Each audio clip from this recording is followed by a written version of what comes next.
है एक बिल्डर, बहुत बड़ा बिल्डर है, वो बहुत बड़ा भूमाफिया है। उसके ज़रिए से गवर्नमेंट की जगह को अतिक्रमण करके बड़े बड़े गाले बना करके कुछ बम्बई कुरला से व्यापारियों को ला के बेचता हो। सभी दल में है, हर पार्टियों में उत्तर भारतीय के नेता है। सब उत्तर भारतीय के नेता मिल करके सरकार से पूछना चाहिए कि मतलब जो यहाँ पे इतनी जल्दी तो मराठी कोई बोल नहीं सकता है। मिसाल ही देख लो ना, आप सब चले गए थे, भाग गए थे, फिर सरकार ने ही ऑर्डर दे दिया कि ट्रेन उनके लिए सुविधा दे दो, आने दो। यहाँ से सरकार ने यूपी उत्तर प्रदेश के सरकार को बोला कि लोग को आने दो, अभी कोई लॉकडाउन की कोई खतरा नहीं है। अच्छा, मैं हूँ आरिफ हाशमी, आप देख रहे हैं निर्भय नगरी। दोस्तों, इस वक्त हम जो है शिवसेना के चर्चित पदाधिकारी मुख्तार अंसारी जी के पास आए हुए हैं और बहुत सारी बात है, बहुत सारे मुद्दे हैं।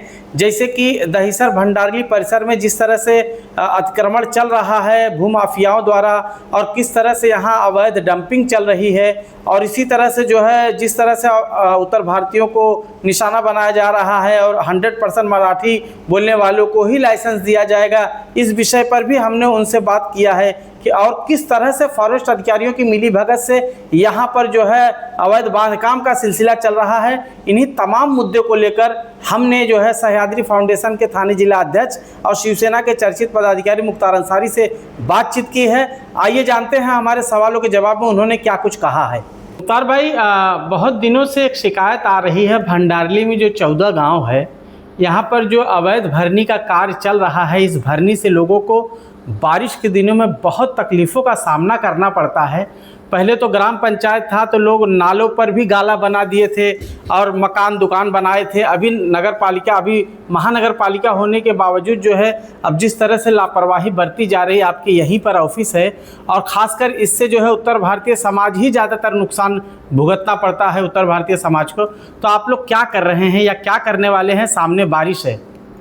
ये 14 गांव ऐसा है कि जो बाहर से डंपरे आते हैं, यहाँ पे तहसीलदार का ना परमिशन, कोई कलेक्टर का ना परमिशन, यहाँ ओवरलोड करके यहाँ पे ट्रैफिक के जो ऑफिसर हैं वो भी मिली भगत इनसे है। यहाँ के ग्राम सेवक, यहाँ के नगर पालिका मिली भगत से बम्बई से सभी जगह से यहाँ डंपर ला के खाली करते हैं। और जब बारिश का टाइम आता है तो गाड़ी पूरी ट्रैफिक हो जाती है, रास्ता बंद हो जाता है। ये प्रकरण से कि वो पूरी मट्टी, वो डोंगर है यहाँ पे, पानी से बह करके रोड पे आता है पूरा चौकअप, जो भी छोटा मोटा नाला है। और कुछ गौसिया में ऐसा होटलें हैं कि गटर जो जाने वाला है कलवट, उसके ऊपर होटल बना लिए हैं। और इसमें सबसे बड़ी भूमिका है तहसीलदार आज तक कोई डंपरों पे कार्रवाई नहीं करता है। 40-40 टन लोड लेकर के लाके जहाँ पाते फॉरेस्ट की ज़मीन में और महाराष्ट्र शासन की ज़मीन में लाके डंपर पलटी करते हैं।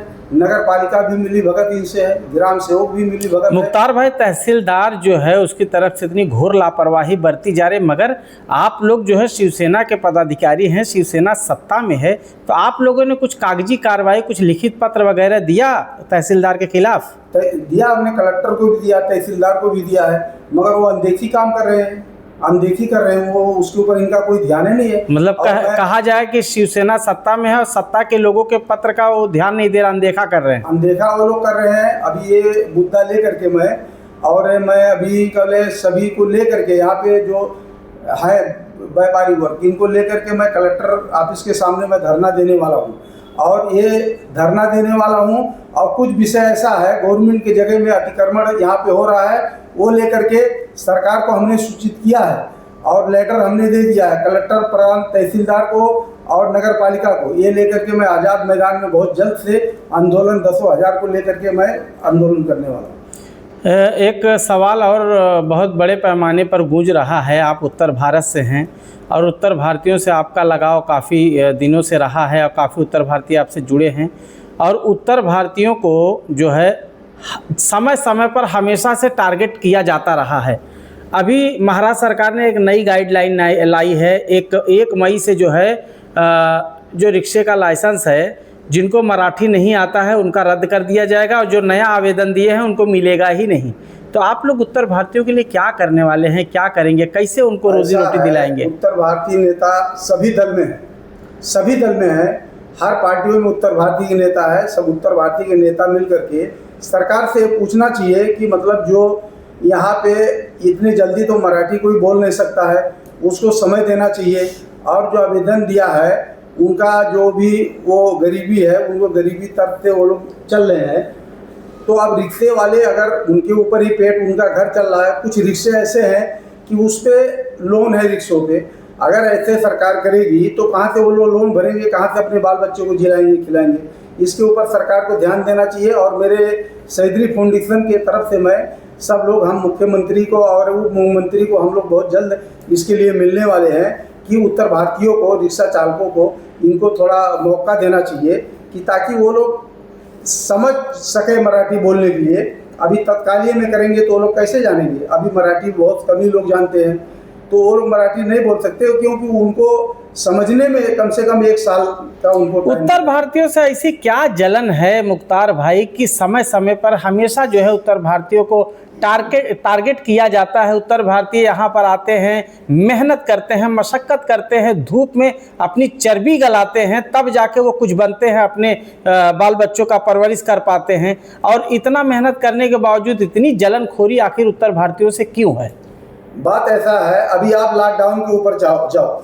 लॉकडाउन में कुछ उत्तर भारतीय अपने गांव देश चले गए थे। बाद में पूरी कंपनी, बिल्डरों का सभी काम बंद हो गया था। फिर बाद में यही बिल्डर, यही कंपनी वाले पैसा दे दे करके, गाड़ी दे दे करके उनको बुलवाया।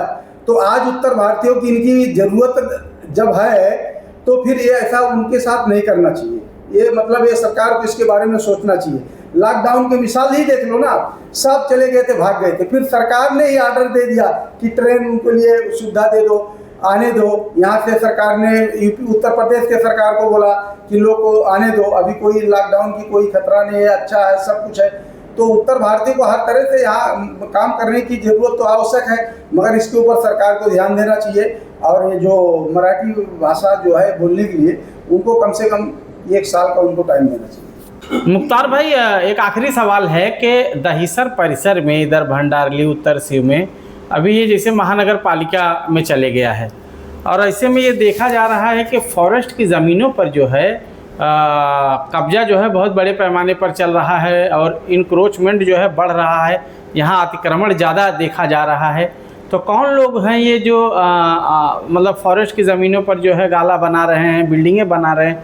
और मैंने सुना है कि आपने कुछ फॉरेस्ट विभाग को, गणेश नाइक जी जो फॉरेस्ट के मंत्री हैं, उनको आपने लेटर वगैरह दिया है, वो लेटर भी दिखाइए। और क्या शिकायत है आपकी? आपने अपने पत्र में क्या लिखा है, क्या शिकायत किया है, ज़रा बताइए।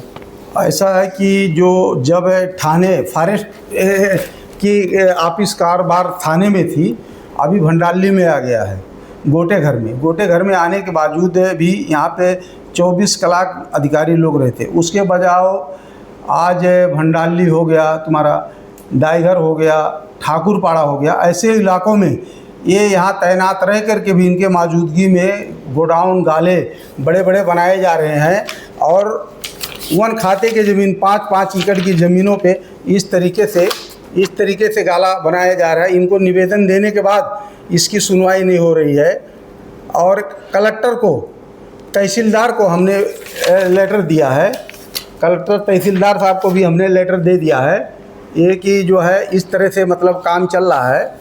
ये कौन लोग हैं ये जो काम कर रहे हैं? आपने उनका नाम का मेंशन किया, उसमें उल्लेख किया है, कौन लोग हैं जो ये इस तरह से अतिक्रमण कर रहे हैं? यहाँ पे जो है कुछ बड़े बड़े भूमाफिया हैं, और कुछ सिलफाटा से लोग हैं, कुछ पिपरी के हैं, कुछ ठाकुरपाड़े के हैं।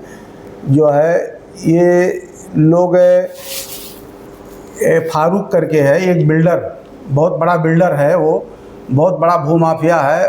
उसके ज़रिए से गवर्नमेंट की जगह को अतिक्रमण करके बड़े बड़े गाले बना करके कुछ बम्बई कुरला से व्यापारियों को ला के बेचता हो। और गवर्नमेंट कहाँ पे बना रहा है? यहाँ पे भंडारली में बनाया है, कुछ ठाकुरपाड़ा में बनाया है, कुछ सिलफाटा इलाकों में बनाया है। जहाँ भी डोंगर पहाड़ के अंदर रहता है वहाँ सब ऑफिसरों को सेटिंग करके ये गाला बनाने का काम करता है। और फॉरेस्ट को लेटर देने के बावजूद में ये हिलते नहीं।